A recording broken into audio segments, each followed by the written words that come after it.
ચાલો દોસ્તો, hoarding box ની અંદર આપ સૌનું હાર્દિક સ્વાગત છે. જો અત્યારે હાલમાં જે દોર ચાલી રહ્યો છે ગુજરાત ગવર્મેન્ટનો, જેની અંદર આપણે બધા લગભગ ગ્રાઉન્ડ પાસ કરીને બેઠા છે અને જેની અંતર્ગત અત્યારે હાલમાં જડબાતોડ અત્યારે આપણે લેખિતની પ્રિપેરેશન કરી રહ્યા છીએ, ત્યારે સંપૂર્ણપણે છે ને અત્યારે હાલમાં જે આપણે પાસે પેપરનો જે 200 માર્કનો સ્લોટ છે, જેની અંદર બે પાર્ટ પડેલા છે. એક પાર્ટ છે જે 80 માર્કનો છે અને બાકીનો પ્લસ 120 માર્કનો છે. અને આની સારામાં સારી અત્યારે તૈયારી ચાલુ થઈ ગઈ છે, કારણ કે અત્યારે આપણી પાસે 2 મહિનાનો સમયગાળો છે. આવા 2 મહિનાના સમયગાળાની અંદર માત્ર આપણે અત્યારે હાલમાં 1 મહિનાથી પ્રિપેરેશન નહીં કરતા હોઈએ, થોડા ઘણા લાંબા સમયથી પ્રિપેરેશન કરતા હશું, તો આ લાંબા સમયગાળાના જે સફરની અંદર આપણે શું શીખ્યા છીએ, આપણને શું આવડે છે, એનું એક ખાલી મૂલ્યાંકન થવું ખૂબ જરૂરી છે. તો આ મૂલ્યાંકનના ભાગ સ્વરૂપે હોર્ડિંગ બોક્સ એકેડેમી જે છે એ હાલમાં એક સિરીઝ ચાલુ કરી રહી છે, જે સ્પેશિયલી કોન્સ્ટેબલની પ્રિપેરેશન કરતા વિદ્યાર્થીઓનો જે વર્ગ છે એના માટે ખૂબ ઉપયોગી થશે. અને આવનારી 2 મહિના સુધી સતત તમે આની સાથે સંકળાયેલા રહો અને 2 મહિના સુધી સતત તમારી પ્રેક્ટિસ ચાલુ રહે, એના માટે ટેસ્ટ પ્રોગ્રામનું આયોજન કરેલ છે. આ ટેસ્ટ પ્રોગ્રામ જે છે એનો આખો તમને શેડ્યુલ અને ટાઈમ ટેબલ આપી દેવામાં આવશે, જેની અંતર્ગત તમારા તમામ વિષયોને આવરી લેવામાં આવશે. આ તમને હે ને એક શેડ્યુલ આપવામાં આવશે, જે તમારી એપ્લિકેશનની અંદર, એટલે કે હોર્ડિંગ બોક્સ એકેડેમી નામની એપ્લિકેશન છે એની અંદર આખું શેડ્યુલ મૂકી દેવામાં આવશે. અને આ શેડ્યુલ જે છે એટલે કે આ એપ્લિકેશનની લિંક છે તમને આ YouTube ના નીચે બાયોમાં આપેલી હશે, ત્યાંથી તમે એપ્લિકેશન ડાઉનલોડ કરી શકશો. ત્યારબાદ જો વાત કરવામાં ટેસ્ટ પેપરની અંદર કયા કયા વિષયનો સમાવેશ થશે, હવે લાસ્ટ જે કોન્સ્ટેબલનું પેપર છે એમાં આપણે એવું માનીએ છીએ કે ભાઈ 30 માર્કનું મેથ્સ છે, 30 માર્કનું રીઝનિંગ છે અને 20 માર્કનું ગુજરાતી છે. આ પાર્ટ નંબર 1 જે છે, આ પાર્ટ નંબર 1 ની અંદર જો લાસ્ટના કોન્સ્ટેબલના પેપરને યાદ કરવામાં આવે તો જે તમારો રીઝનિંગનો 30 માર્કનો પોર્શન છે ને, એમાં માત્ર રીઝનિંગ નથી, આમાં રીઝનિંગ પ્લસ ડીઆઈ બે વસ્તુનો સમાવેશ થતો હોય છે. તો લાસ્ટ જો તમે પેપર યાદ કરશો 2024 નું, તો આની અંતર્ગત 15 ક્વેશ્ચન જે છે એ ડીઆઈ ના એટલે કે માહિતીનું અર્થઘટનના હતા. આ માહિતીના અર્થઘટનના જે 15 ક્વેશ્ચન છે એની અંદર એક તમને ચાર્ટ આપેલો હોય અને એક ચાર્ટમાંથી 5 ક્વેશ્ચન તમને પૂછવામાં આવે, તો 3 ચાર્ટ ગણો એટલે ટોટલ 15 માર્કનો આ સવાલ થતો હોય છે. નંબર 2, તો આ 15 માર્ક છે એ one of the part of mathematics એટલે ગણિતનો એક પાર્ટ છે. તો 30 માર્કની અંદર બીજા 15 માર્ક નાખી દેવામાં આવે, 45 પ્લસ 15 ના રેશિયોથી લાસ્ટનો જે પેપર હતો આ વખતે જોઈએ છે કે 2 ચાર્ટ પૂછશે તો 10 માર્કનો ડીઈ થશે અને 3 પૂછશે તો 15 માર્ક, એટલે મિનિમમ 1 યા 2 ચાર્ટ જે છે એ પૂછવાની શક્યતા લગભગ રહેતી હોય છે. તો આની અંદર તમારા તમામ પ્રકારના જે જીકે ના જે વિષયો છે, બરોબર, બંધારણ પણ આની અંદર 30 માર્કનું છે. એવી જ રીતે ભૂગોળ, ઇતિહાસ, સાયન્સ, કરંટ, જેટલા પણ જીકે ના વિષયો છે એનો પણ આ મોક ટેસ્ટ ની અંદર સમાવેશ થશે. અને ખાસ કરીને પ્રેક્ટિકલ વિષયો જે છે, મેથ્સ, રીઝનિંગ જેવા વિષયો, એનો પણ સમાવેશ થશે. તો પહેલી એક વસ્તુ આની અંદર તમને કેટલા ચેપ્ટરો કરવા જોઈએ, કેટલા ચેપ્ટરો આની અંદરથી પૂછાવાના છે, એનો આખો એક શેડ્યુલ આપી દેવાનો આવશે. અને જે તમારી પરીક્ષાની તારીખ છે ત્યાં સુધી તમારો સાથ અને સહકાર આપવામાં આવશે. છેક 11 જૂન સુધી આ ટેસ્ટ ચાલવાની છે. અને ડેઈલી આયોજન છે, એવું નથી કે મંથલી હોય કે વીકલી હોય કે 2-4 દિવસે એક પેપર હોય, ના, ડેઈલી એક પેપરમાં આયોજન કરવાનું રહેશે. એટલે સાથે સાથે આનો બેનિફિટ એ થઈ શકે કે તમે જે રિવિઝન કરો છો, વાંચો છો, અથવા તો તમે જે વાંચતા આવ્યા છો એનું કંઈક તો આઉટપુટ નીકળવું પડશે. અને આ આઉટપુટના ભાગ સ્વરૂપે આ ટેસ્ટ જે છે એ તમારા માટે મોસ્ટ આઈએમપી અથવા તો તમને ફૂલ એટલે ફૂલ પાયા સ્વરૂપે આ મદદરૂપ થવાની છે. તો આપણું જે પહેલું પેપર છે એની અંદર અત્યારે હાલમાં 20 માર્ક જે છે એ રીઝનિંગના જે હતા એના આપણે આજના સોલ્યુશનની શરૂઆત કરી. એમાં 3 ચેપ્ટરનો સમાવેશ થયેલો છે. એમાં એક ચેપ્ટર છે કોડિંગ અને ડીકોડિંગ નામનું ચેપ્ટર છે, એક દિશા અને અંતર નામનું ચેપ્ટર છે, અને એક ચેપ્ટર છે સાથે સાથે ક્રમ કસોટી. એટલે આ 3 ચેપ્ટરનો આ 20 ક્વેશ્ચનની અંદર સમાવેશ થયેલો હશે. નંબર 2, તમારી પાસે કદાચ બની શકે કે ચેપ્ટર પ્રત્યેનું નોલેજ હોય પણ ટ્રિક્સ જે છે એ આપણી પાસે ઉપલબ્ધ ન હોય. એટલે સમયગાળાની અંતર્ગત જે પેપર પૂરું થવું જોઈએ એ લગભગ પેપર પૂરું થતું નથી અને સમય છે પરીક્ષાની અંદર ઘટતો હોય છે. તો જો વાત કરવામાં આવે આજના આ પેપર નંબર 1 ની કે જેની અંદર કોડિંગ ડીકોડિંગ, દિશાંતર અને ક્રમ કસોટીના જે દાખલાઓ છે એમાં સૌપ્રથમ વાત કરીએ તો અહીંયા આપણી પાસે કોડિંગ ડીકોડિંગ નો પ્રશ્ન આપેલો છે. આ પ્રશ્નની અંદર આવજો તો કોડિંગ ડીકોડિંગ ના પ્રશ્ન જનરલી પરીક્ષાની અંદર રહેતા હોય છે અને એબીસીડી માં આમાં મહત્વનો ભાગ ભજવતી હોય. તો એબીસીડી ની અંદર ઘણા બધા ચેપ્ટરનો સમાવેશ થતો હોય. ધારો કે કોડિંગ ડીકોડિંગ છે, એવી જ રીતના મૂળાક્ષર શ્રેણી છે, અન્ય ઘણા બધા જે પ્રકરણો છે જેની અંદર એબીસીડી નો સૌથી મહત્તમ ઉપયોગ થતો હોય છે. હું જનરલી એવું કહું છું કે આપણને ખબર જ છે કે એબીસીડી નો ઉપયોગ મહત્તમ થવાનો છે તો પછી એમાં એબીસીડી લખવી થોડી ગીતાવહ છે. અહીંયા આપણી જે પાસે પ્રશ્ન છે એમાં એક આપણને શબ્દ આપેલો છે મુંબઈ, અને જે મુંબઈ શબ્દ છે એનો આપણને કોડ આપેલો છે અને આપણે એના ઉપરથી દિલ્હી શબ્દ છે એનો કોડ શોધવાનો છે. તો પેલા લઈએ ધારો કે મુંબઈનો કોડ જે છે એ L, S, J, X, V અને C. તો આના ઉપરથી આપણે કોડ શોધવાનો છે. જનરલી જોઈએ તો પેલા હે ને એબીસીડી ની જો વાત કરવામાં આવે તો M પેલા L આવે, L M એટલે એ -1 થાય. પછી S T U એટલે U માંથી S માં જવું હોય તો -2 થાય. J પછી K L M એટલે અહીંયા જે એ -3 કરેલા છે તો -4, -5, -6 હશે. હવે જો તો C છે એના પછી D આવે એટલે D પેલા C આવે એટલે અહીંયા પહેલો મૂળાક્ષર આવશે C આવશે એટલે -1 કરેલું છે. અહીંયા -2 કરો એટલે છે ને C પછી D આવે એટલે અહીંયા C આવશે. નેક્સ્ટ આની અંદર -3 કરવાનું થશે તો -3 કરશો એટલે L એટલે I પછી J K L એનો મતલબ એવો થાય અહીંનો કોડ કોણ આવશે I એટલે આપણે શોધવાનું થશે CCI. તો CCI છે એની અંદર બે જગ્યાએ છે CCI અને CCI એટલે આ બે તો પેલા છે ને વિકલ્પ ઉપરથી નીકળી ગઈ છે. હવે પાછું એક વસ્તુ જો અહીંયા મારા -4 કરવાના થાય તો -4 કરો એટલે છે ને A B C D E F G અને H તો 1 2 3 ને 4 તો એનો મતલબ અહીંયા D વાળો કોડ હોવો જોઈએ તો અહીંયા F વાળો કોડ છે એટલે આ પણ ખોટો એટલે આનો જવાબ શું આવશે A. તો અહીંયા આ રીતના પ્રશ્નને સોલ્વ કરી શકાય કે -1 -2 -3 અને -4 ની સિરીઝ ચાલે છે. ચાલો તો નેક્સ્ટ ક્વેશ્ચન ની જો વાત કરવામાં આવે એની અંદર આપણને લીધું છે કે કોઈ કોડ ભાષામાં એટલે કે કોડ ભાષામાં એક આપણને શબ્દ આપેલો છે રોડ. અચ્છા આ રોડ જે શબ્દ છે એનો કોડ આપ્યો છે U R D અને G. તો આપણે એ જ ભાષાની અંદર શ્વાન શબ્દ છે એનો કોડ શોધવાનો છે. હવે વિચારો તો PQR STU R પછી STU એનો મતલબ એવો થાય +1 આપ્યા છે. હવે તમે વિચારો તો O છે ને R પેલા આવે પછી O આવે O PQR સોરી પેલા O આવે પછી R આવે એટલે O PQR એટલે પાછામાં +3 કર્યા છે. ABCD પાછા +3 કર્યા છે એટલે +3 ની સિરીઝ છે. તો STUV એટલે પેલો મૂળાક્ષર V આવશે. V વાળા મૂળાક્ષર હોય ને એ લેવાના છે એટલે આ બે વિકલ્પો નીકળી ગયા. હવે તમે એક વસ્તુ વિચારો તો અહીંયા Z છે અહીંયા X છે એટલે બાકીમાં તો V છે નહીં એટલે W STUV W X Y અને Z એટલે VZ વાળો હશે એ જવાબ આવશે તો આનો જવાબ C આવશે. બરોબર બાકીના નીકળી જશે. નેક્સ્ટ ક્વેશ્ચન ની વાત કરવામાં આવે પ્રશ્ન નંબર 3 ની તો એક સાંકેતિક ભાષામાં એક મોટો બધો શબ્દ આપ્યો છે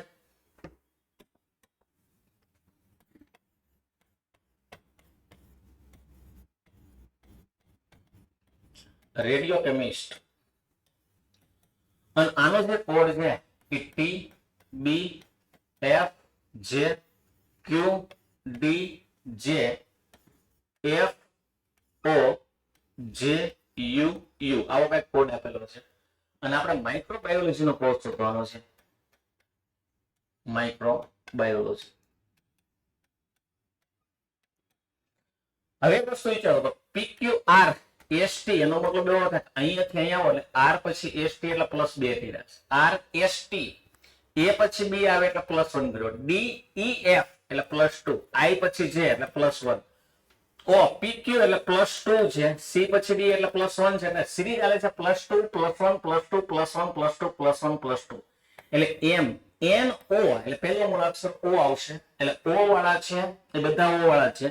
પછી આઈ પછી જે આવે એનો મતલબ એવો થાય ઓ જે છે બીજી કઈ ઓ જે નથી એટલે આ બે નીકળી ગયા છે.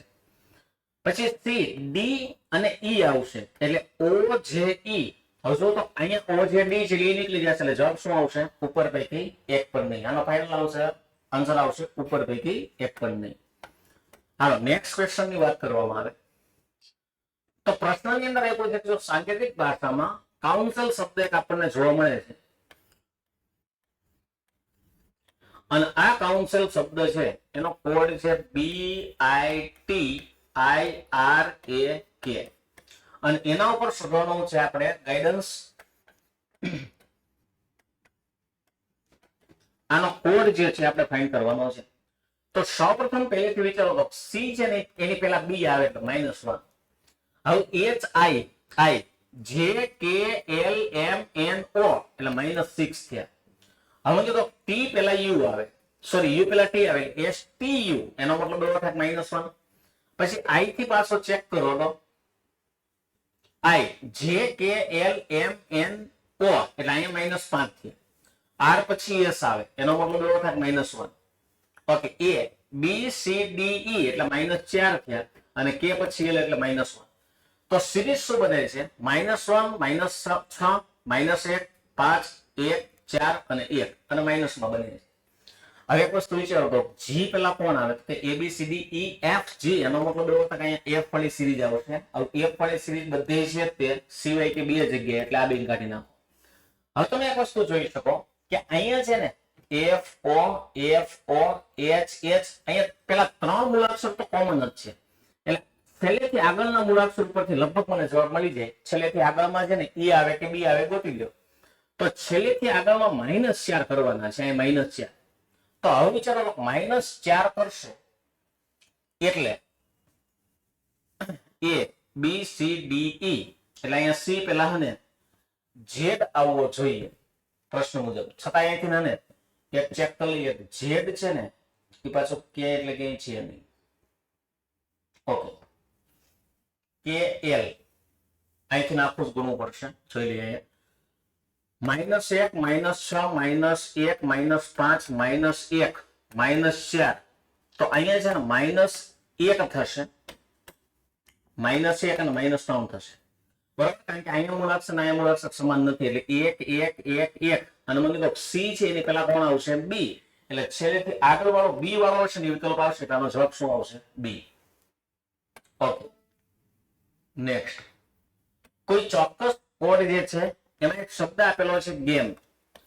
તો આપણને ગેમ શબ્દ આપેલો છે અને કોડ છે HZND. તો આપણે એ જ ભાષામાં રવિનો કોડ શોધવાનો છે. રવિનો કોડ શું થાય તો પહેલી એક વસ્તુ વિચારો તો G પછી H આવે એટલે +1 A પહેલા Z આવે એટલે -1 M પછી N આવે એટલે +1 E પહેલા B આવે એટલે -1 તો R પછી તરત S આવે V પછી W આવે એટલે S અને W એટલે S અને W અહીંયા છે અને અહીંયા છે એટલે આ વિકલ્પ તો નીકળી ગયો SW SW.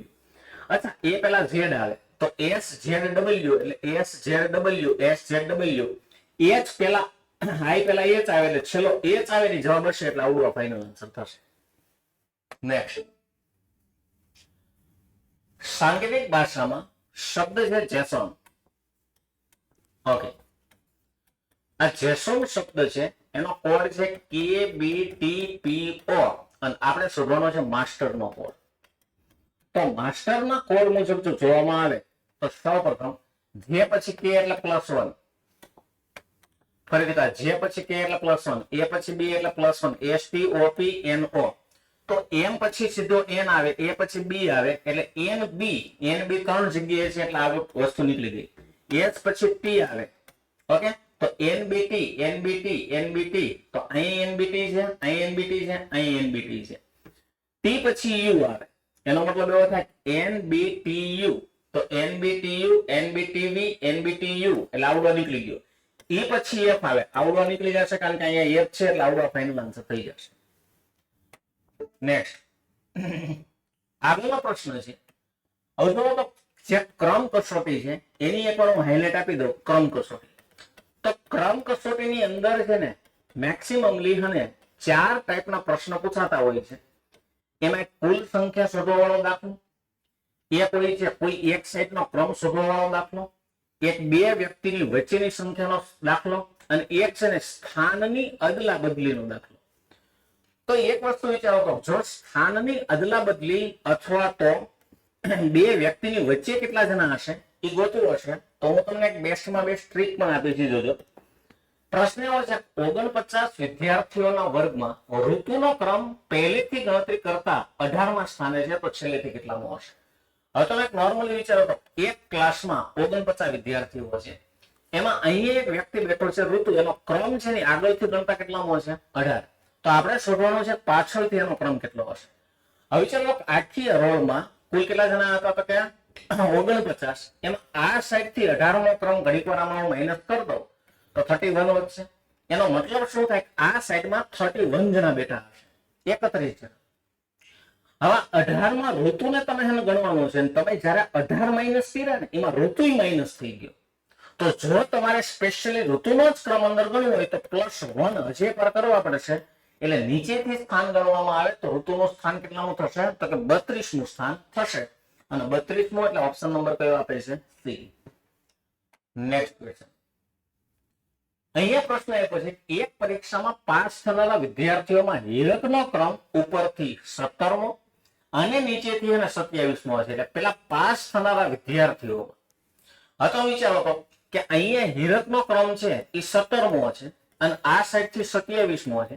તો ઘડીક વાર 17 + 27 કરી નાખો એટલે 14 નો ચોકડો વધી આવી એટલે 44 જણા થયા. આનો મતલબ શું થાય કે આ 44 ની અંદર આ હીરક છે બે વાર ગણાનો કે ન ગણાનો? તો કે હા, આ સાઈડ થી 17 માં ગણાઈ ગયો, 27 માં ગણાઈ ગયો.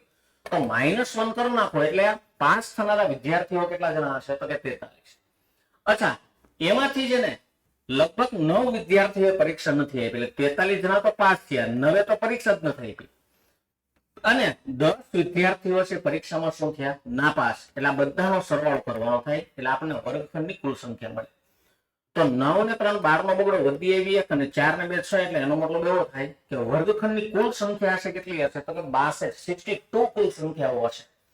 હજી એકવાર ભલે નાપાસ થયા હોય અથવા તો પરીક્ષા જ ન આપી હોય પણ એવો મતલબ નથી કે પરીક્ષા નથી આપી તો એ વર્ગખંડનો એક પાર્ટ નથી. ના, વર્ગખંડમાં અગાઉ તો આવતા જ હશે. તો આનો જવાબ 62 આવશે. આગળના પ્રશ્નમાં એ કરોડમાં એ ડાબેથી 11મા સ્થાને અને બી જમણેથી 12મા સ્થાને છે. જો એ અને બી જ્યારે એકબીજાના સ્થાન બદલે ત્યારે એ ડાબેથી 18મો બની જાય છે તો હરોળમાં કુલ કેટલા વ્યક્તિ હશે? મિત્રો આ દાખલો, આ પ્રકારનો દાખલો હમણાં રિસન્ટલી જીપીએસસી એ પણ પૂછ્યો 2024 પછીની પરીક્ષા. તો આના માટે છે ને આકૃતિ બનાવવાની કોઈ પણ પ્રકારની જરૂરિયાત નથી. હું એક વાક્ય કહું, વાક્ય ઉપર ફોકસ કરજો કે જ્યારે છે ને કોઈ પણ વ્યક્તિ સ્થાનની અદલા બદલી કરે, ક્રમ કસોટીમાં ધ્યાન દેજો કે જ્યારે કોઈ પણ વ્યક્તિ સ્થાનની અદલા બદલી કરે ત્યારે તમારે એવું વાક્ય યાદ રાખવાનું કે વિરોધી વ્યક્તિઓનો સરવાળો, વ્યક્તિઓનો સરવાળો અને જે જવાબ આવે એમાંથી -1. બસ આટલી લાંબી ટૂંકી કાંઈ નહીં કરવાની, આટલું જ સમજવાનું છે. હજી એકવાર ચેપ્ટર હોય ક્રમ કસોટી, દાખલો હોય સ્થાનની અદલા બદલીનો, ત્યારે એટલું જ વાક્ય યાદ રાખવાનું વિરોધી વ્યક્તિઓનો સરવાળો -1. હજુ હું કેમ ગણું છું? સૌપ્રથમ લઈ લો એ, ડાબું જમણું કઈ નથી લ્યો, ખાલી એ જ લ્યો. a બરાબર 11, નેક્સ્ટ b બરાબર 10, આટલું જ દીધું. હજી એકવાર a બરાબર 11, b બરાબર 10. હવે જ્યારે કોઈ પણ વ્યક્તિ સ્થાનની અદલા બદલી કરે ને એટલે આ સાઈડ નહીં લખવાનું, સામેની સાઈડ લખવાનું. તો સામેની સાઈડ કોણ આપ્યો છે? a, અને એનું સ્થાન કેટલામાં આપ્યું? 18. હજી એકવાર કહું છું કે જ્યાં સુધી સ્થાનની અદલા બદલી નથી કરતા ત્યાં સુધી આ સાઈડ લખવાના અને એકવાર સ્થાનની અદલા બદલી થઈ જાય એટલે તમારે સામેની સાઈડ લખ નાખવાના. કોણ? જે અંદર ડેટા આપે તે. હવે તો વિચારો, સ્થાનની અદલા બદલીનો દાખલો હોય ત્યારે એક વાક્ય ઉપર કામ કરવાનું છે, વિરોધી વ્યક્તિઓનો સરવાળો -1. વિરોધી ક્યારે થાય? એ લઉં તો વિરોધી ન થાય, સમજો. હું a ને b ને લઉં તો જ વિરોધી થાય. તો આ બેનો સરવાળો કરો એટલે 28 ને 28 માંથી એક કાઢ નાખો એટલે આનો જવાબ આવે 27. આકૃતિ દોરવાની થતી નથી. બરોબર છે? ક્યારેય પણ હવે યાદ રાખજો, ગમે ત્યારે કે ક્રમ કસોટીનો પ્રશ્ન હોય અને જોઈ દાખલો સ્થાનની અદલા બદલી વાળો હોય તો વિરોધી વ્યક્તિઓનો સરવાળો -1 કરી નાખો એટલે જવાબ આવી જાય. આકૃતિ નહીં દોરવાની. પણ બીજી એક વસ્તુ, સ્થાનની અદલા બદલી કરે એટલે સામેની સાઈડ લખવાનું. આ એક બાબતનું ખાસ ધ્યાન દેવાનું. નેક્સ્ટ આગળનો પ્રશ્ન છે કે 100 છોકરાઓની એક લાઈનમાં રોહિત ડાબી તરફથી 40મો અને પ્રિયંક જમણી તરફથી 50મો છે, તો વચ્ચે કેટલા બેઠા હશે? હવે ઘડીક આ બધું જવા દે, હું તમને એક મસ્તીનો કેસ સમજાવું. જ્યારે કોઈ પણ ક્રમ કસોટીના પ્રશ્નમાં જ્યારે તમને વચ્ચેની સંખ્યા પૂછે એટલે તમારે બે કેસ વિચારવાના, એક નોન ઓવરલેપિંગ નો કેસ અને એક વિચારવાનો ઓવરલેપિંગ નો કેસ. ફરીથી એકવાર, જ્યારે કોઈ પણ બે વ્યક્તિની વચ્ચેની સંખ્યા પૂછે એટલે બે વસ્તુ વિચારવાની, કઈ નોન ઓવરલેપિંગ નો કેસ હોય, કઈ ઓવરલેપિંગ નો કેસ હોય. અચ્છા, નોન ઓવરલેપિંગ નો કેસ એટલે શું થાય સમજજો. કે અહીંયાથી મેં ગણવાની શરૂઆત કરી, હું ગણતો ગણતો અહીંયા સુધી પહોંચ્યો, અને અહીંયાથી મેં ગણવાની શરૂઆત કરી તો હું ગણતો ગણતો અહીંયા પહોંચ્યો. એનો અચ્છા ઓવરલેપ એટલે એકબીજાને ક્રોસ કરવું, આવો મતલબ થાય. જ્યારે બે લાઈનો એકબીજાને ક્રોસ કરે ને એને ઓવરલેપ થયું કહેવાય. તો હવે એક વસ્તુ વિચારો, શું આ કેસમાં ઓવરલેપિંગ છે? તો કે ના, ઓવરલેપિંગ નથી. આ બે લાઈનની અંદર હું ગણતરી કરતા કરતા અહીંયા સુધી પહોંચું છું અને અહીંયાથી ગણતરી કરતા કરતા અહીંયા સુધી પહોંચું છું. એનો મતલબ એક જ થાય કે આ હરોળમાં જેટલા પણ બેઠા હશે ને એટલામાંથી આટલા લોકો મેં ગણ્યા હશે નહીં, એટલા લોકો મારાથી ન ગણાના. એનો મતલબ શું થાય કે કુલ સંખ્યા કરતા મારી ગણતરી છે ને, ફરીથી એકવાર, કુલ સંખ્યા કરતા મારી જે ગણતરી છે ને એ ઓછી થાય. શું કામ ઓછી થાય? કારણ કે હરોળમાં જેટલા વ્યક્તિ છે એના કરતા મેં ઓછા ગણ્યા, અને ઓછા ક્યારે ગણ્યા હોય? જ્યારે આ વચ્ચેના ન ગણાના હોય ત્યારે આના કયો કેસ કહેવાય? Non overlapping. અને નોન ઓવરલેપિંગ નો એક જ વાક્ય કે જ્યારે નોન ઓવરલેપિંગ નો કેસ હોય ને ત્યારે તમારે બે સંખ્યા વચ્ચેનો તફાવત લેવાનો. હજી એકવાર, બે સંખ્યા વચ્ચેનો શું લેવાનો? તફાવત. અત્યારે ચેપ્ટર નથી ભણાવી રહ્યો એટલે હું તમને ડિટેલમાં નહીં કહું કે આ તફાવત શું કામ લઈએ છીએ, બરોબર? શું કામ આ રીતે આપણે કર્યું? જયારે આપણે કન્સેપ્ટ જયારે આખો ભણશું ત્યારે હું તમને ડિટેલમાં સમજાવી શકું આવું થવાનું કારણ શું છે. હવે નીકળો બીજી રીતે, ઓવરલેપિંગ નો કેસ શું થઈ જોઈએ? તો જ્યારે તમે કોઈ વ્યક્તિઓને ગણતા ગણતા અહીંયા સુધી આવ્યા, સમજો, અને બીજો એક વ્યક્તિ ગણતા ગણતા અહીંયા સુધી આવ્યા, તો આ બે લાઈન એકબીજાને ઓવરલેપ થઈ હોય તો ગણતરી દરમિયાન મેં ગણતા ગણતા ગણતા ગણતા ગણતા અહીંયા સુધી આવ્યા, ગણતા ગણતા ગણતા ગણતા ગણતા અહીંયા સુધી આવ્યા. એનો મતલબ શું થાય? આટલા લોકો બે વાર ગણાના. હજી વાર કેટલી વાર ગણાના હોય? બે વાર. આમાં એક મતલબ નીકળી શકે, જ્યારે હું કોઈ પણ વ્યક્તિને બે વાર ગણી રહ્યો છું તો એનો બીજો મતલબ એ પણ થઈ શકે કે જેટલા હરોળમાં બેઠા હશે એના કરતા મારી ગણતરી થોડીક વધારે થશે. વધારે ક્યારે થાય? જ્યારે એકનો એક વ્યક્તિ બે વાર ગણાય ત્યારે. તો એનો મતલબ એવો થાય કે આ કેસમાં, ફરીથી એકવાર, આ કેસમાં કુલ સંખ્યા કરતા મારી ગણતરી છે ને એ કેવી થશે? વધારે. તો આ કયો કેસ કહેવાય? ઓવરલેપિંગ. હવે સીધી અને સરળ ભાષામાં કહી દો તો બીજી એક વસ્તુ, જ્યારે કુલ સંખ્યા કરતા ગણતરી ઓછી થાય એટલે અમુક લોકો નો ગણાય એ ક્યાં બેઠા હોય? વચ્ચે. એને કયો કેસ કીધો? Non overlapping. ખાલી શું લેવાનો? તફાવત. પણ જ્યારે ગણતરી કુલ સંખ્યા કરતા મારી ગણતરી વધારે થઈ જાય તો વધારે તો જ થાય કે જ્યારે અમુક લોકો બે વાર ગણે, અને જ્યારે બે વાર ગણે ત્યારે કેસ કયો કહેવાય? ઓવરલેપિંગ. અને ઓવરલેપિંગમાં એક જ વસ્તુ કે બે વચ્ચેનો તફાવત લઈ અને -2 કરી દેવાના. શું કામ -2 કરવાના એ અત્યારે લાંબી નથી કરતો, પણ હજી એકવાર, નોન ઓવરલેપિંગ હોય તો તફાવત, ઓવરલેપિંગ હોય તો તફાવત -2. હવે આખું કંટાળ છે એનો પ્રશ્ન અહીંયા જોઈ લઈએ. તો સૌપ્રથમ મને ખાલી એટલું કહો કે જ્યારે છે ને આપણે હરોળમાં કુલ સંખ્યા કેટલી હતી? તો કે 100. હવે મેં જયારે ગણતરી કરી ત્યારે રોહિત ગણાનો 40મો અને પ્રિયંક ગણાનો 50મો, મેં ગણ્યા 90 જણા. સમજો, હવે તો વર્ગખંડમાં બેઠા હતા કેટલા જણા? 100 જણા, અને મેં ગણ્યા કેટલા? 90. તો કુલ સંખ્યા કરતા મારી ગણતરી કેવી થઈ? ઓછી. અને ઓછી થાય એનો મતલબ શું થાય કે અમુક લોકો નો ગણાના હોય, એ નો ગણાના હોય ક્યાં બેઠા હોય? વચ્ચે. એટલે આને કહેવાય નોન ઓવરલેપિંગ. અને નોન ઓવરલેપિંગમાં વચ્ચેનો કેસ શોધવો હોય ને તો સીધો આ બેનો ડિફરન્સ થઈ ગયો એટલે જવાબ આવે 10. પતી ગયું. હજી એક વાર, નોન ઓવરલેપિંગના કેસમાં માત્ર તફાવત લેવાનો રહેશે. નેક્સ્ટ, આગળની જો વાત કરવામાં આવે કે 85 લોકોના એક સમૂહમાં દિલીપ આગળથી 42મો અને પ્રવીણ પાછળથી 48મો છે, તો બંને વચ્ચે કેટલા જણા બેઠા? હવે ખાલી એક વસ્તુ વિચારો તો વર્ગખંડમાં સંખ્યા કેટલી? 85. મેં ગણતરી કેટલી કરી? તો કે 42 પ્લસ 48 ગણતરી કરી એટલે મેં છે ને 90 જણા ગણ નાખ્યા. 8 ને 10 ને 0 વધી 8 ને 9, તો હજી મારાથી ગણતરી કેટલી થઈ ગઈ? 90 જણાની. ભાઈ ક્લાસમાં ઓલરેડી 85 જણા બેઠા હતા અને મારી જે ગણતરી છે એ 42 અને 48 એટલે ટોટલ 90 જણાની ગણાવી ગઈ. તો ક્લાસમાં જેટલા બેઠા હતા એના કરતા મેં વધારે ગણ નાખ્યા? તો કે હા. અને જો વધારે ગણ્યા હોય તો એનો મતલબ એવો થાય કે અમુક લોકો 2 વાર ગણાના હોય, અને જો 2 વાર ગણાના હોય તો આને કેવો કેસ કહેવાય? ઓવરલેપિંગ. અને ઓવરલેપિંગમાં એક જ વસ્તુ શીખ્યા કે તફાવતમાંથી 2 કાઢી નાખો તો 95 માંથી 85 કાઢો એટલે 5 અને 2 બીજા કાઢી નાખો એટલે વચ્ચે કેટલા બેઠા હોય? 3 જણાનો જવાબ આવશે, ઓપ્શન સી. ચાલો નેક્સ્ટ. આગળની વાત કરવામાં આવે કે હરોળમાં જીગર ડાબેથી 25મા સ્થાને અને તરંગ જમણેથી 31મો સ્થાન છે.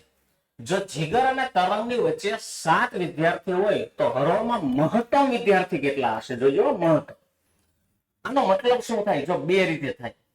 ધારો કે હું આ જીગરને આવી રીતે અને તરંગને આવી રીતે ગણું ને તો અમુક લોકો 2 વાર ગણે તો આ સંખ્યા છે ન્યૂનતમ થઈ જાય, ઓછામાં ઓછી. પણ આ કેસમાં એવું ન વિચારે. આ કેસમાં છે તમારે એવું જ વિચારે કે હરોળમાં જીગર ડાબેથી 25મા સ્થાને, એટલે જીગર છે ને એ 25મા સ્થાને છે અને ઓલો તરંગ છે એ જમણેથી કેટલામાં સ્થાને છે? 31. હવે બેની વચ્ચે કેટલા જણા બેઠા હતા? તો કે વચ્ચે 7 જણા બેઠા હતા. બરાબર. તો હરોળની મહત્તમ સંખ્યા ક્યારે? મહત્તમ તો જ બને કે આ 2 લાઈનો છે ને ઓવરલેપ ન કરે, કારણ કે ઓવરલેપ કરે તો આ 7 જણા 2 વાર ગણે અને 2 વાર ગણાય તો એ સંખ્યામાં ઘટાડો થાય. તો આ બધાનો સરવાળો કરી નાખો એટલે 25 પ્લસ 7 પ્લસ 31 એટલે 7 ને 5 12 ને 13 નો તગડો વધી આવી 1 અને 6. એનો મતલબ એવો થાય કે આમાં મહત્તમ સંખ્યા પૂછી છે એટલે જવાબ શું આવશે? 63. જો ન્યૂનતમ પૂછ્યું હોય તો હમણાં હું આગળ તમને સમજાવું છું કે ન્યૂનતમ કેમ મળે. પ્રશ્ન એ જ ટાઈપનો કઈ પણ કીધું છે પ્રજ્ઞા આગળથી 15મા અને નીતુ પાછળથી 25મા સ્થાને છે. જો તેમની વચ્ચે 4 વિદ્યાર્થીઓ બેઠા હશે તો લાઈનમાં રહેલ ન્યૂનતમ બાળકોની સંખ્યા કેટલી? તો હવે તમે વિચારો તો કે હું એમ કહું પ્રજ્ઞા છે એ આગળથી 15મા સ્થાને બેઠી છે, 15મા સ્થાને, અને એક વ્યક્તિ છે નીતુ એ પાછળથી 25મા સ્થાને બેઠી. હવે મેં કીધું નીતુ છે એ અહીંયા બેઠી છે અને પાછળથી કેટલામાં સ્થાને? 25મા. હવે ને શું કીધું? આ બેની વચ્ચે અન્ય 4 જણા બેઠા હશે. ફરીથી એકવાર, આ બેની વચ્ચે અન્ય 4 એટલે 1 2 3 અને 4 જણા બેઠા છે. તો આમાં મારે માઇનસ કરવાનું થાય. જો મહત્તમ પૂછ્યું હોત ને તો હું છે ને પ્રજ્ઞાને અહીંયા સુધી લાવે, નીતુને અહીંયા સુધી લાવે અને 4 જણા વચ્ચે બેહાડે તો બધાનો સરવાળો થાય, તો મહત્તમ મળે. ન્યૂનતમ એટલે આમાં તો મને માઇનસ કરવાનું થાય. હવે તમે વિચારો તો 25 અને 15 એટલે 40 થાય. હવે ગામ આખું શું કરે એ હું તમને કહી દઉં. એ સીધા 4 ને માઇનસ કરી દે. 4 માઇનસ એટલે 36 જવાબ આવે. હવે 36 આમાં વિકલ્પ નથી એટલે એ હલવાય, પ્રિન્ટિંગ મિસ્ટેક છે. પણ સાંભળો, હું તમને છે ને એક અનોખી રીતે હું તમને કહું કે જ્યારે તમે હે ને પ્રજ્ઞાને ઉપરથી ગણતા ગણતા આવ્યા ત્યારે વચ્ચે નીતુ ગણાણી હોય કે ન ગણાણી હોય? હા. અને 4 જણા બીજે ગણાના હોય અને ભેગી પ્રજ્ઞા ગણાણી હોય. હવે જો તો તમે નીતુને ગણતા ગણતા નીચેથી આવ્યા ત્યારે પ્રજ્ઞા ગણાણી, આ 4 જણા બીજા ગણાણા અને આ નીતુ ગણાણી. એનો મતલબ એવો થાય કે આમાં 4 જણા 2 વાર ન ગણે, એમાં 6 જણા 2 વાર ગણે. 6 જણા. તો હવે કીધું 40 માંથી 6 કાઢી નાખો એટલે ન્યૂનતમ સંખ્યા કેટલી થશે? 34. એટલે જવાબ આવશે ડી. નેક્સ્ટ આગળનો પ્રશ્ન છે, હેમલતા ઉત્તર દિશામાં ચાલ્યા બાદ જમણી બાજુએ, પછી ડાબી બાજુએ અને અંતે ફરી જમણી બાજુએ વળાંક લે છે, તો હવે તે કઈ દિશામાં જઈ રહી હશે? હવે એક વસ્તુ વિચારો, આવી રીતના દોર નાખે ઉત્તર, દક્ષિણ, પૂર્વ અને પશ્ચિમ. ગામ શું કરે છે એનાથી મતલબ નથી. સૌપ્રથમ એક કામ કરો, હેમલતા કઈ દિશામાં ગઈ? તો કે ઉત્તર દિશામાં ગઈ. અચ્છા, ચાલ્યા બાદ કઈ બાજુ વળી? જમણી બાજુ. એટલે જમણી બાજુ આવવા મળે. પછી કઈ બાજુ વળી? તો કે ડાબી બાજુ. અને છેલ્લે પછી કઈ બાજુ વળી? જમણી બાજુ. તો આ દિશામાં જતી હોય ને આ દિશાને કઈ કહેવાય? પૂર્વ. પણ હું તો આ ધંધો જ ન કરું, હું ખાલી આમ વિચારું કે હેમલતા સૌપ્રથમ ઉત્તર દિશામાં જાય છે એટલે ઉત્તર કરી નાખ્યો.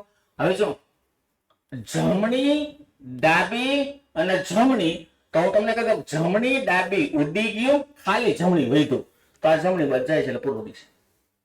બરોબર. તો જ્યારે આવા કોઈ પણ વાક્ય આપે જમણું ડાબું જમણું ડાબું, આમ આપે ડાબે વળી, જમણે વળી, જમણે વળી, ડાબે વળી, પાછી જમણે વળી, તો આ બે ઉડી જાય, આ બે ઉડી જાય, ખાલી જમણું વળ્યું. તો એનો મતલબ એવો થાય કે આનો જવાબ શું આવશે? પૂર્વ દિશા. નેક્સ્ટ, એક વ્યક્તિ ક્રમશઃ 3 વાર ડાબી બાજુએ અને અંતે જમણી બાજુએ વળે છે. જો અત્યારે તે પૂર્વ દિશામાં જઈ રહ્યો હોય તો તેને ચાલવાની શરૂઆત કઈ દિશામાં કરી હશે? આ પ્રશ્ન હકીકતમાં ઓડ અને ઊંધા પ્રકારનો છે, પણ એ બધું જવા દો. ઉત્તર, દક્ષિણ, પૂર્વ અને પશ્ચિમ. જો હું દિશાઓને ક્લોકવાઇઝ યાદ રાખું, ઉત્તર પછી પૂર્વ આવે, પૂર્વ પછી દક્ષિણ આવે, દક્ષિણ પછી પશ્ચિમ આવે, પશ્ચિમ પછી ઉત્તર આવે. તો દિશાઓને હે ને આમ તમે હે ને રટી શકો કે ઉત્તર, પૂર્વ, દક્ષિણ, પશ્ચિમ, ઉત્તર. પૂર્વ થી ચાલુ કરો તો પૂર્વ, દક્ષિણ, પશ્ચિમ, ઉત્તર. પશ્ચિમ થી ચાલુ કરો તો પશ્ચિમ, ઉત્તર, પૂર્વ, દક્ષિણ. રેડી? એટલે ક્લોકવાઇઝ દિશાઓ છે ને એ પાકેથી છે ને તો થોડીક વધારે મજા આવે. હવે ને શું કીધું સમજજો કે કોઈક એક દિશામાં ગઈ, કોઈક એક દિશામાં, હું એવું લઈ લો ઉત્તર દિશામાં જાય છે. ઉત્તર, દક્ષિણ, પૂર્વ અને પશ્ચિમ. આ સપોર્ટિવ ડાયાગ્રામ છે. ઉત્તર દિશામાં ગયા. હવે શું કીધું? 3 વાર ડાબી, એટલે ડાબી, ડાબી, ડાબી અને જમણી. આમ થયો વળે છે. તો અત્યારે તે પૂર્વ દિશામાં જઈ રહી હોય તો તેના ચાલવાની શરૂઆત કઈ દિશામાં કરી હશે? હવે એક કામ કરો, સૌપ્રથમ ડાબી, ડાબી, ડાબી. એટલે વિચારો તો ડાબી, પછી ડાબી, પછી ડાબી, પછી જમણી. એટલે આ દિશામાં જઈ રહી છે. હવે શું કીધું કે જો તેને ચાલવાની શરૂઆત થઈ, અચ્છા અત્યારે તે કઈ દિશામાં જઈ રહી હોય? પૂર્વ. તો અત્યારે જો તો પાછું એકવાર ડાબી, ડાબી, ડાબી, સોરી અહીંથી મિસ્ટેક છે, પાછું એકવાર આ દિશામાં જઈ હતી, પાછું એકવાર ડાબી, ડાબી અને ડાબી, અને છેલ્લે આ દિશામાં જતી હતી જમણી. ડાબી, ડાબી, ડાબી અને જમણી, એટલે ડાબી, ડાબી, ડાબી અને જમણી. અચ્છા આ દિશા કઈ હતી? તો કે પૂર્વ. અત્યારે પૂર્વ દિશામાં જતી હોય. જો નીચેની દિશા પૂર્વ હોય તો એની એક્ઝેક્ટ વિરુદ્ધની દિશા કઈ હશે? તો કે એની વિરુદ્ધની દિશા કઈ હોય? પશ્ચિમ. એટલે એને ચાલવાની શરૂઆત કઈ દિશામાં કરી હશે? પશ્ચિમ. ઓકે, હવે એક વસ્તુ વિચારો, આની અંદર હાલો બીજું બધું જવા દો. સૌ પ્રથમ છે ને એક કામ કરો, આ બેન હામાં ઉડાડી દો. તો ડાબી ડાબી વહી ગયું.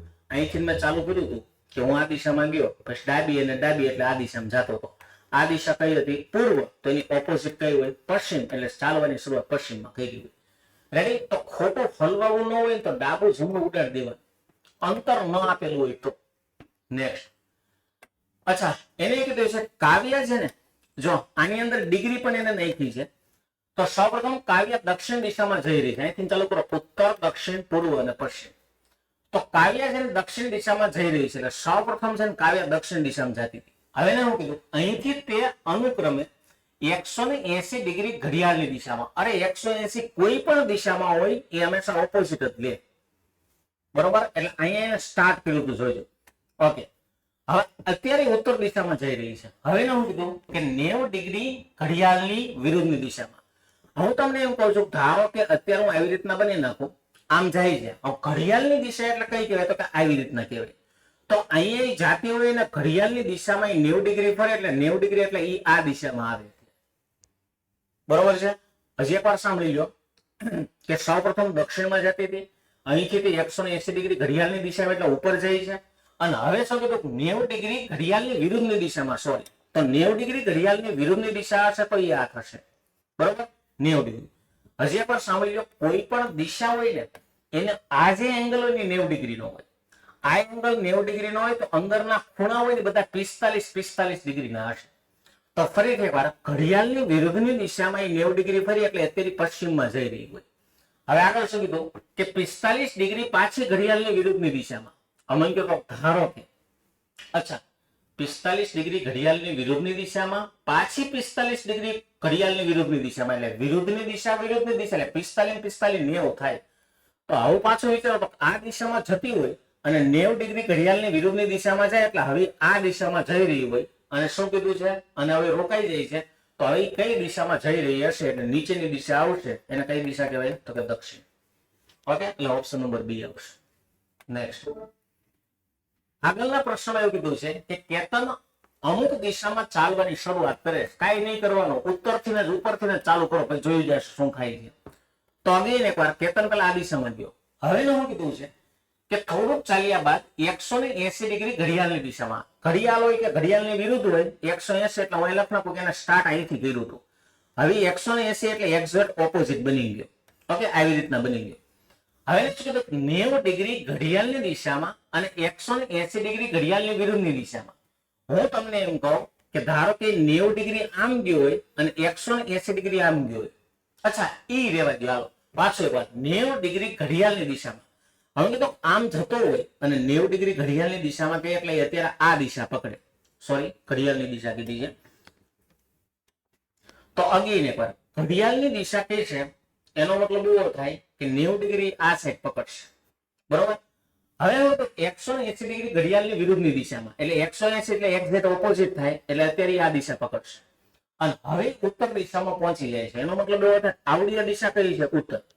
હવે તમે વિચારો તો જો આ ઉત્તર દિશા હોય તો એની એક્ઝેક્ટ ઓપોઝિટ કઈ હશે? તો કે દક્ષિણ. હવે ક્લોકવાઇઝ ફેરવો તો અહીંયા જોવો તો કે દક્ષિણ પછી તરત ક્લોકવાઇઝ કોણ આવે? પશ્ચિમ. તો દક્ષિણ પછી ક્લોકવાઇઝ પશ્ચિમ આવે. એનો મતલબ એવો થાય આ વ્યક્તિએ ચાલવાનું કઈ દિશામાં સ્ટાર્ટ કર્યું હોય? તો કે પશ્ચિમ દિશામાં ચાલવાનું સ્ટાર્ટ કર્યું હશે. નેક્સ્ટ, સંધ્યા તેના ઘરેથી પૂર્વ દિશામાં 4 કિલોમીટર હાલે છે. એટલે સૌપ્રથમ ઉત્તર, દક્ષિણ, પૂર્વ અને પશ્ચિમ, અને સંધ્યા પૂર્વ દિશામાં કેટલા કિલોમીટર હાલી? 4. પછી તે જમણે વળીને 3 કિલોમીટર હાલે છે. હવે ટૂંકામાં ટૂંકું અંતર શોધવાનું છે તો પાયથાગોરસનો પ્રમેય લાગે. આને કહેવાય કર્ણ. કર્ણ શોધવા માટે બાકીની બે લાઈનના વર્ગોનો સરવાળો થાય તો 4 નો વર્ગ 16 થાય, 3 નો વર્ગ 9 થાય, ભેગા કરો એટલે 25, 25 નો વર્ગમૂળ કેટલું થાય? 5. એટલે જે ટૂંકામાં ટૂંકું અંતર હશે કેટલા કિલોમીટરનું આવશે? 5. નેક્સ્ટ, આગળના પ્રશ્નની અંદર એવું કીધું છે કે જો દક્ષિણ પૂર્વ દિશા છે ઉત્તર થઈ જાય, એનો મતલબ એવો થાય કે આમાં આખીમાં રહે ને એકવાર આકૃતિ બનાવવી પડશે. તો અહીંયા ઉત્તર, દક્ષિણ, પૂર્વ અને પશ્ચિમ બધું દોરવાની કોઈ પણ જરૂરિયાત નથી. એને એવું કીધું છે કે જો ઉત્તર પૂર્વ દિશા એટલે સોરી દક્ષિણ પૂર્વ દિશા એટલે આવડી આ દિશા, આ દિશાથી શું બની જાય? ઉત્તર. એનો મતલબ એવો થાય 1, 2 ને 3 તમે હે ને એન્ટી ક્લોકવાઇઝ 3 દિશામાં હાલ્યા 3 વખત. હવે એને કીધું ઉત્તર પૂર્વ પશ્ચિમ બને. તો ઉત્તર પૂર્વ એટલે આ હતું 1, 2 ને 3 એટલે એન્ટી ક્લોકવાઇઝ પાછું 3 હાલ્યા. હવે શું કીધું તો તે જ રીતે પશ્ચિમ શું બને? તો પશ્ચિમ થી એન્ટી ક્લોકવાઇઝ આવો 1, 2 ને 3 એટલે આ બનશે અને આ વસ્તુ છે શું કહેવાય? દક્ષિણ પૂર્વ. તો દક્ષિણ પૂર્વનો જવાબ આવશે સી. નેક્સ્ટ, હાલો છેલ્લા ક્વેશ્ચન ની વાત કરી લઈએ. તો સૌપ્રથમ આખો ડાયાગ્રામ બનાવીએ એ પહેલા આવું કંઈક થશે. ઉત્તર, દક્ષિણ, પૂર્વ અને પશ્ચિમ. બાદ જોઈ જાય છે શું પૂછ્યું છે કે ઈશાન ખૂણો નૈઋત્ય બને. એનો મતલબ એવો થાય આ ખૂણો થાય ઈશાન થાય, આ ખૂણો થાય અગ્નિ થાય, આ ખૂણો થાય નૈઋત્ય થાય અને ઓલો ખૂણો થશે શું થશે? વાયવ્ય. હવે એને ક્લિયર કટ આપણને કીધું છે કે ઈશાન ખૂણો જે નૈઋત્ય બને. એનો મતલબ એવો થાય કે ઈશાન ખૂણો નૈઋત્ય બને, એક્ઝેક્ટ ઓપોઝિટ. આગળ ઉત્તર દિશા દક્ષિણ બને એટલે એક્ઝેક્ટ ઓપોઝિટ. તો એનો મતલબ એવો થાય વાયવ્ય શું બનશે? તો વાયવ્ય શું બની જાય? અગ્નિ. એટલે આ પ્રશ્ન છે એનો જવાબ શું આવશે? અગ્નિ. તો આ બધી વસ્તુ એવી છે કે જે ઓલરેડી તમને ક્યાંક ને ક્યાંક ખબર જ હશે, છતાંય અમુક ટ્રીક જે છે એ કદાચ નવી જોવા મળેલી હોય. તો આ જ રીતે આ પેપરનું સોલ્યુશન છે. એનો લાભ લેવા માટે હજી એકવાર કહ્યું નીચે આપેલી બાયો ઉપર એપ્લિકેશન ડાઉનલોડ કરી શકો, બુલિંગ બોક્સ, જેની અંદર હજી એકવાર રિમાઇન્ડર કહેવડાવી દઉં કે કોન્સ્ટેબલના ટોટલ 11 જૂન સુધીના તમામ પ્રકારના પેપર સેટરનો સમાવેશ થશે. તો મળીએ નવા ટેસ્ટ પેપરમાં. Thank you very much. જય હિન્દ, જય ભારત.